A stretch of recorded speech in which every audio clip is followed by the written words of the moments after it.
Pada tahun 1939, meletus Perang Dunia Kedua. Pada saat itu, Jepang bergabung dengan Jerman dan Italia untuk melawan sekutu.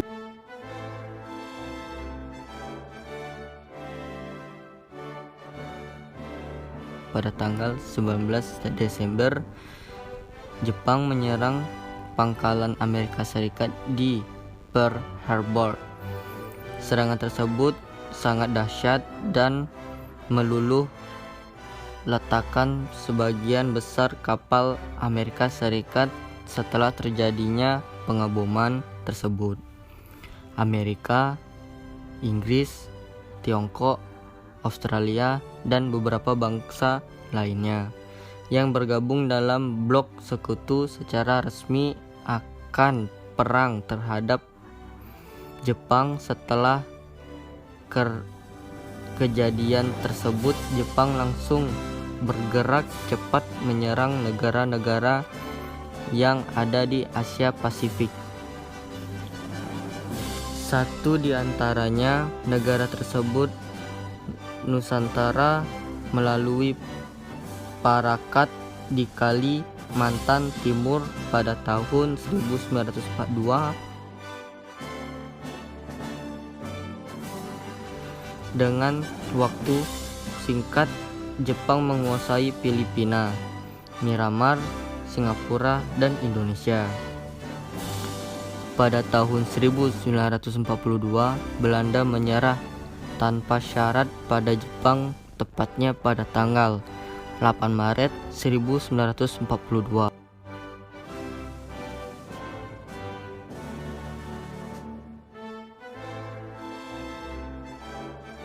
Jenderal Portet menandatangani penyerahan tanpa syarat ke Jepang yang diwakili Jenderal Imam Murah di Kalijati, Sumbang. Peristiwa ini disebut Kapitulalis Kalijati, yang menandai berakhirnya penjajahan Belanda di Indonesia. Semula kedatangan Jepang disambut dengan baik karena Jepang berjanji memberi kemerdekaan. Kekayaan alam Indonesia diangkut ke negerinya. Bangsa Asia dari jajahan bangsa Barat, Jepang juga menemani bangsa Asia dari jajahan bangsa Barat.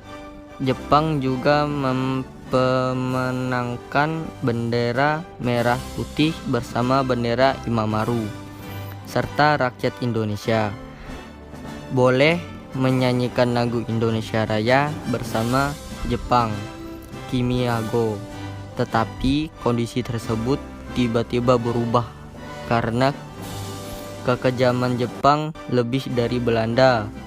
Pada saat itu, rakyat juga dipaksa untuk melakukan pekerjaan rodi atau yang disebut dengan romusha. Kala itu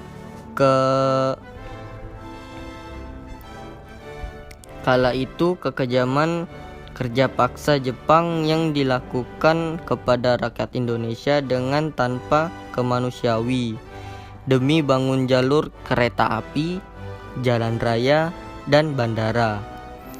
Terletak banyak orang yang dijadikan korban dari kekejaman Jepang atau romusha untuk kepentingan politiknya.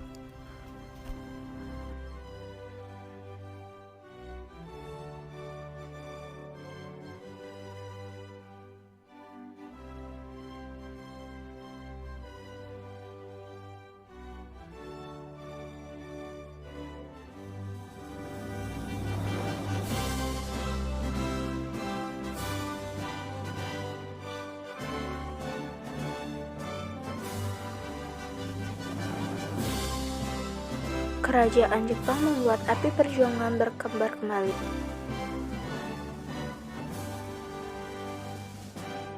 Hal ini terjadi di beberapa wilayah di Indonesia para pejuang melakukan perlawanan bersenjata yang begitu heroik terhadap Jepang. Salah satunya adalah perlawanan Ki Hajar Zainal Mustafa di Tasikmalaya.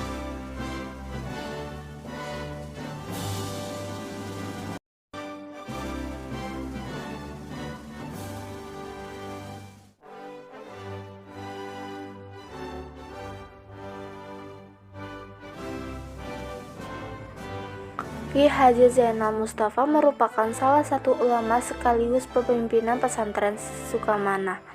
Pada tanggal 17 November 1941, Ki Hajar Zainal Mustafa pernah dipenjara oleh Belanda dengan tuduhan telah menghasut rakyat untuk melawan Belanda. Pada akhir Februari 1942 kembali dimasuki penjara dengan tuduhan yang sama, kemudian dibebasi setelah Jepang menduduki Indonesia.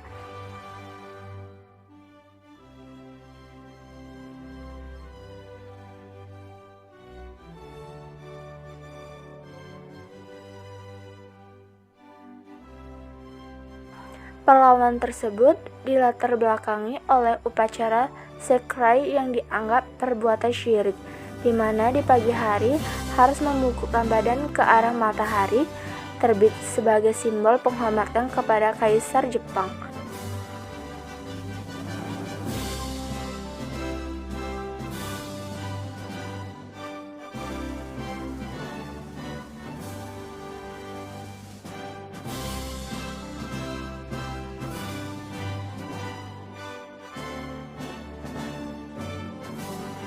Salah satu faktor adanya perlawanan terhadap Jepang ini karena kewajiban menyerahkan beras kepada Jepang setiap panen sebanyak 2 kuintal. Akibat pengumpulan Jepang ini yang tidak dirasakan oleh petani di daerah sekitar sangat berat. Jepang sama sekali tidak memperhatikan kekasaran setiap rakyat desa, sehingga membuat rakyat menderita, padahal rakyat tidak dapat merasakan hasil keringatnya karena hasil seluruh hasilnya.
Pada tanggal 25 Februari 1944, pada hari Jumat setelah khotbah terakhir Ki Hajar Zainal Mustafa telah disampaikan, terdengar suara kendaraan menghampiri Sukamana.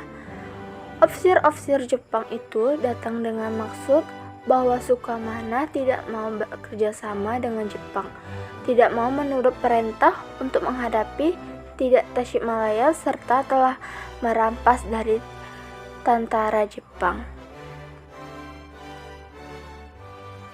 Kemudian, Kiai Haji Zainal Mustafa menjawab dengan singkat bahwa dia akan datang besok untuk mengembalikan senjata api.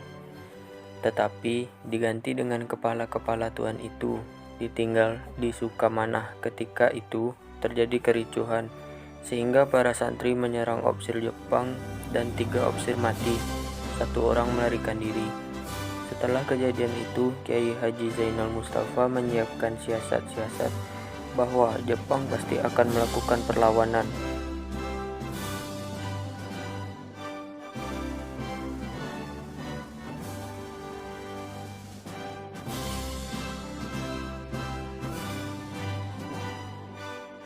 Pasukan Sukamanah yang berkekuatan 2.000 orang diletakkan di kampung Cihawur yang dipimpin oleh Jamuddin.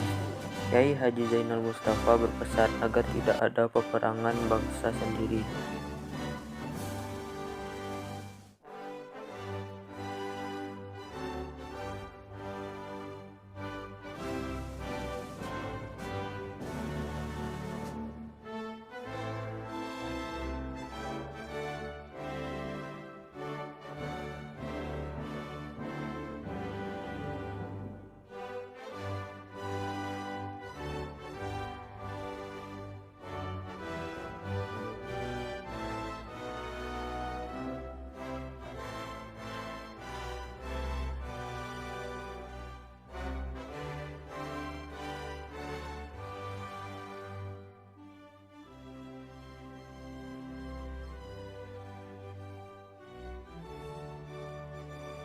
Sehingga ketika itu pukul 16.00, santri melihat truk yang mendekati garis pertahanan Sukamanah.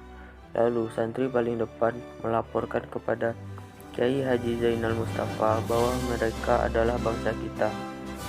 Jepang menggunakan taktik adu domba antar bangsa kita sendiri. Kemudian Kyai Haji Zainal Mustafa mengatakan untuk menghindari perlawanan bangsa sendiri. Tetapi saat itu Jepang sudah meluncurkan senjatanya ke pasukan Sukamanah dan menghujam sebagian dari mereka.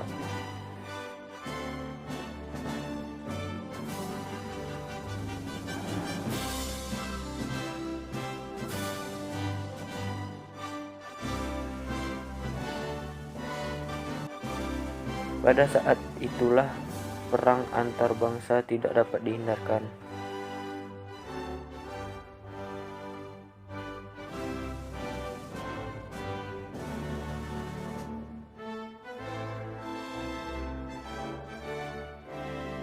Kira-kira pukul 17.30, semua tempat pertahanan Sukamanah telah berhasil dihancurkan oleh Jepang.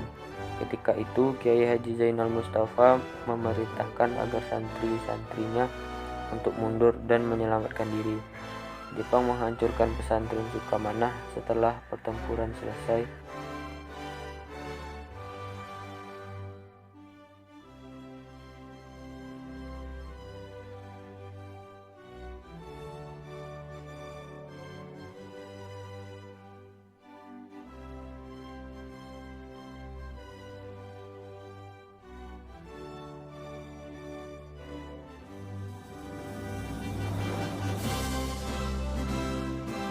Pada tanggal 26 Februari 1944, Tasikmalaya dipenuhi oleh 700-800 tahanan.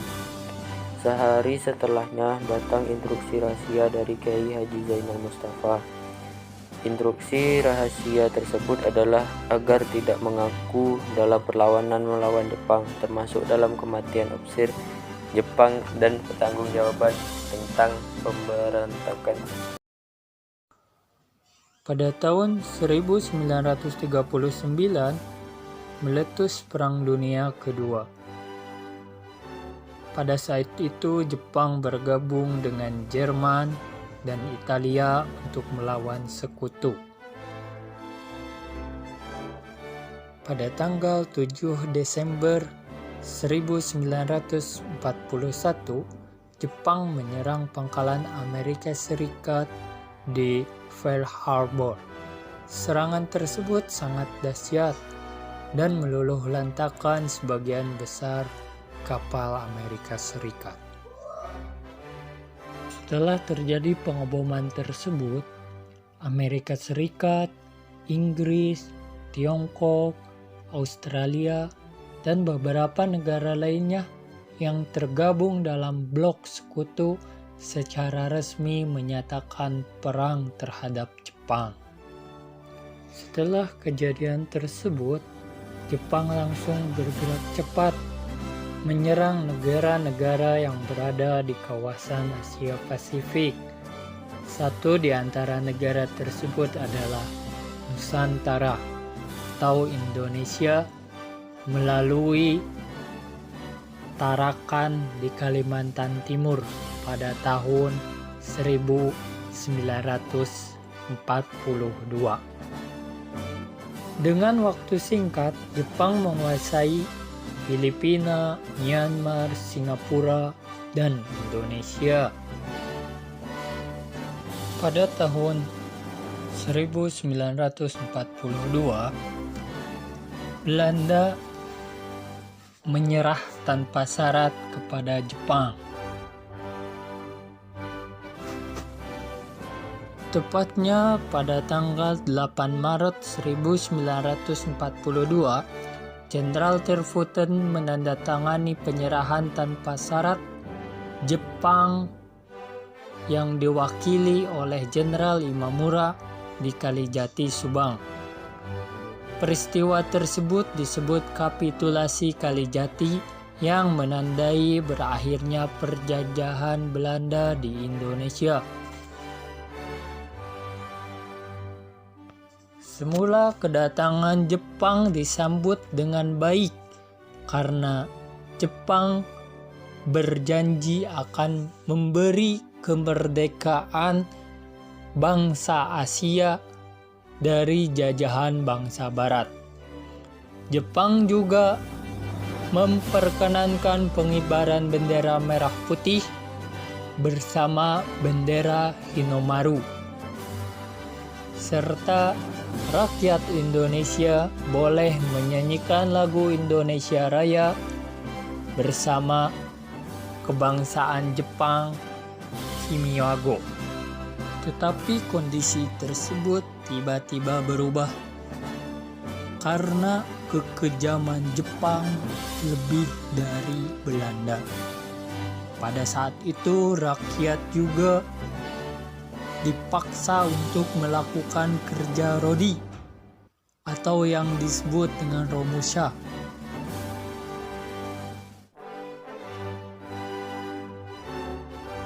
Kala itu kekejaman kerja paksa Jepang yang dilakukan kepada rakyat Indonesia dengan tanpa manusiawi demi membangun jalur kereta api, jalan raya, dan bandara.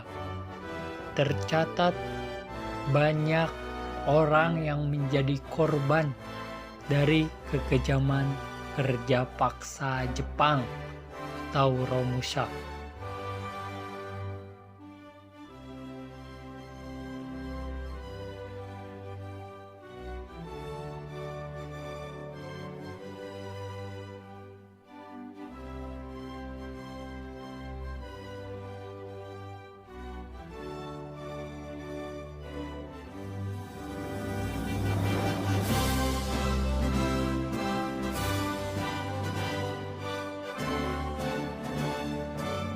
Untuk kepentingan politik, Jepang membagi Indonesia menjadi 3 wilayah militer. Yang pertama, yang ditempatkan di Sumatera berpusat di Bukit Tinggi. Wilayah yang kedua ditempatkan di Jawa dan Madura yang berpusat di Jakarta. Dan wilayah yang ketiga, wilayah Kalimantan, Sulawesi, dan Maluku, berpusat di Makassar.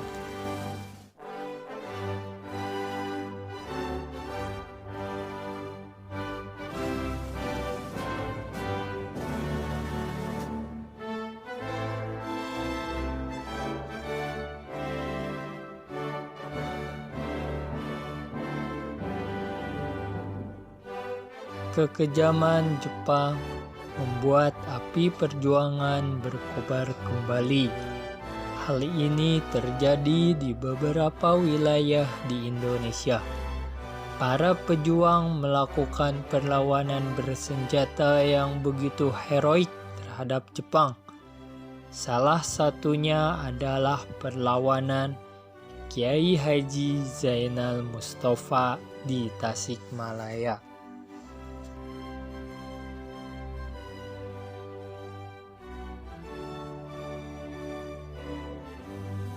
Kiai Haji Zainal Mustafa merupakan pimpinan pesantren Sukamanah. Pada tanggal 17 November 1941, beliau pernah dipenjarakan oleh Belanda dengan tuduhan telah menghasut rakyat untuk melawan Belanda. Selanjutnya pada akhir Februari tahun 1942 kembali dimasukkan ke penjara dengan tuduhan yang sama. Kemudian beliau dibebaskan setelah Jepang menduduki Indonesia. Perlawanan tersebut dilatar belakangi oleh upacara Seikerei yang dianggap sebuah perbuatan syirik, di mana di pagi hari harus membungkukkan badan ke arah matahari terbit sebagai simbol penghormatan kepada Jepang. Hal ini tentu seolah-olah merubah akidah yang telah meluas dan mendalam di kalangan rakyat.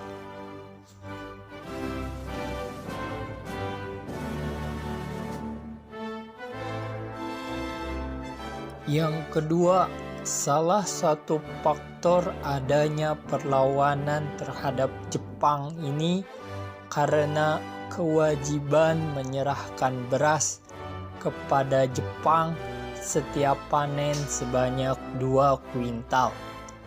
Akibat pengumpulan beras ini yang dirasakan oleh petani di daerah sekitar sangat berat.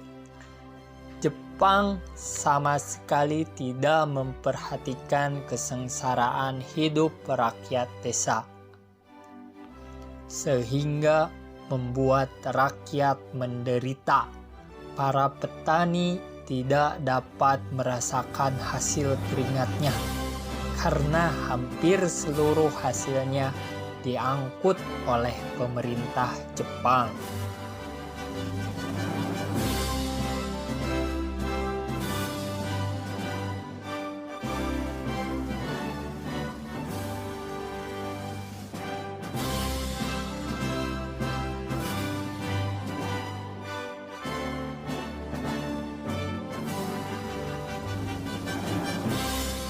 Pada tanggal 25 Februari 1944, pada hari Jumat, setelah khutbah terakhir dari Kiai Haji Zainal Mustofa telah disampaikan, terdengar suara kendaraan menghampiri Sukamanah. Opsir-opsir Jepang itu datang dengan maksud bahwa Sukamanah tidak mau bekerja sama dengan Jepang dan tidak mau menurut perintah untuk menghadap ke Tasikmalaya, serta telah merampas senjata dari tentara Jepang.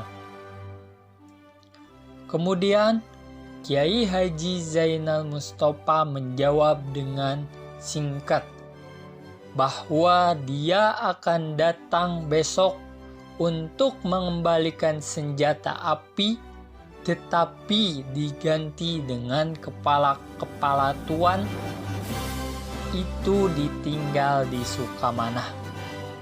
Ketika itu terjadi kericuhan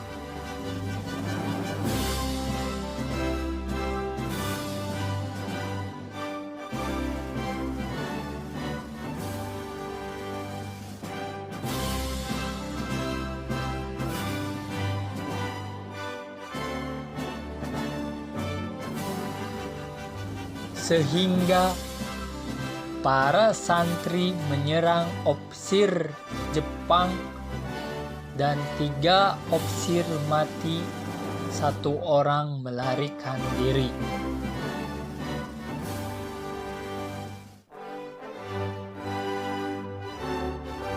Setelah kejadian itu, Kiai Haji Zainal Mustofa mulai menyiapkan siasat-siasat bahwa Jepang pasti akan melakukan perlawanan.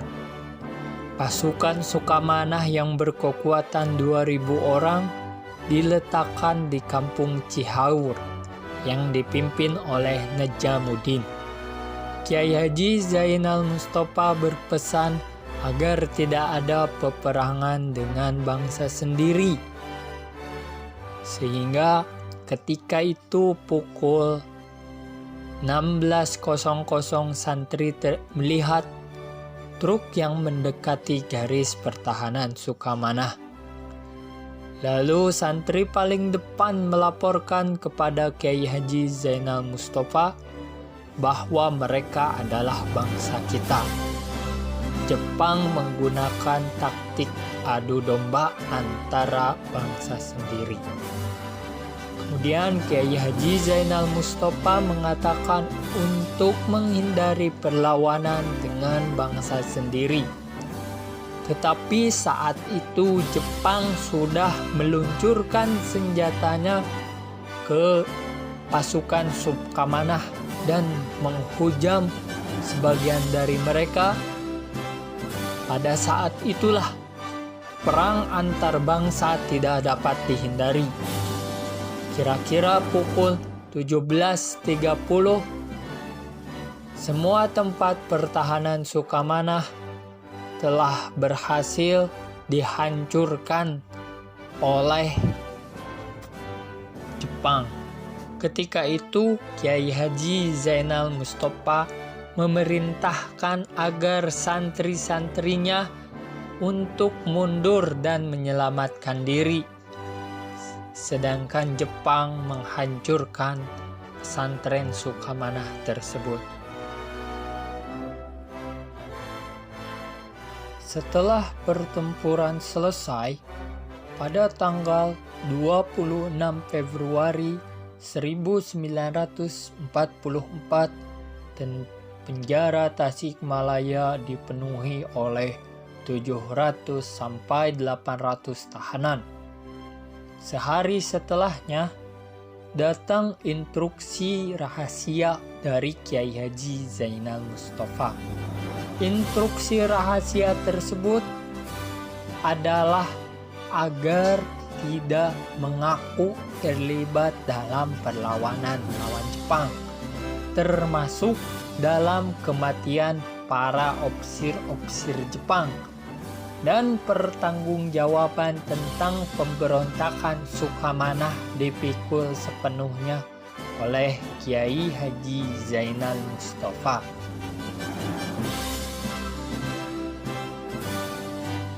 Pada tanggal 29 Februari 1944 diadakan pemeriksaan sampai 3 bulan ke depan, hingga pada pertengahan Mei 1944 menyatakan bahwa golongan yang tidak bersalah dikembalikan ke kampung masing-masing.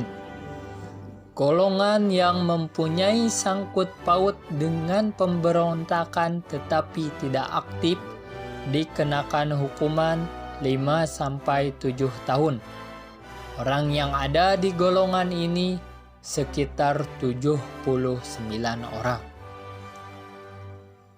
Sedangkan pimpinan pemberontakan dan mereka yang dituduh aktif dalam pembunuhan ofisir-ofisir Jepang dan ikut aktif dalam pertempuran melawan pasukan bersenjata ada 23 orang, termasuk Kiai Haji Zainal Mustafa. Saat itu, para santri yang gugur dalam pertempuran berjumlah 86 orang. Meninggal di Singaparna karena disiksa sebanyak 4 orang. Meninggal di penjara Tasikmalaya karena disiksa sebanyak 2 orang. Kemudian hilang dan tidak ada ketahui sebanyak 23 orang. Dan meninggal di penjara Sukamiskin Bandung sebanyak 38 orang. Yang mengalami cacat seperti kehilangan mata, ingatan sebanyak 10 orang. Sebanyak 23 orang yang dianggap bersalah, termasuk Kiai Haji Zainal Mustafa, dibawa ke Jakarta untuk diadili. Namun mereka tak diketahui, kemungkinan besar dibunuh. Korban lainnya seperti telah disebutkan sekitar 600 orang dilepas karena dianggap tidak terlibat. Sebagai tanda untuk menghormati Kiai Haji Zainal Mustafa, sekarang di Sukamanah telah didirikan sebuah pesantren. Pesantren tersebut sampai sekarang masih berdiri dan memiliki ratusan santri.